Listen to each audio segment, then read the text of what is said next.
மஞ்சள் நிற காகிதத்துல சிவப்பு வர்ணத்துல கலர்ஃபுல் பென் ஒன்று இருக்கும். அது ஒரு மாதிரி ஜிகு ஜிகுன்னு அந்த ஜெல் பென் மாதிரி இருக்கும். அந்த பேனாவால என்ன பண்ணலாம்னா நம்மளுடைய குறிக்கோள்களை நம்ம வந்து எழுதலாம்.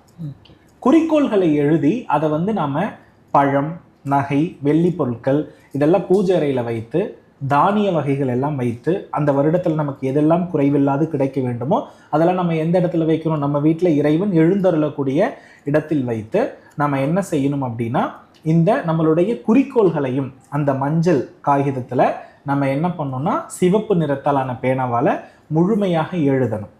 எழுதி காலையில எழுந்த உடனே பிரம்ம முகூர்த்தத்துல, அதாவது வருடம் பிறந்திடும் இரவு 12 மணிக்கு, காலை ஒரு 5 மணிலிருந்து 6 மணிக்கு கரெக்டா போய் குளிச்சுட்டு அந்த விண்ணப்பத்தை நம்ம என்ன பண்ணலாம்னா சத்தம் போட்டு அந்த விளக்கு ஜோதி எரியும் பொழுதே நம்ம படிக்கிறது ரொம்ப நல்லது.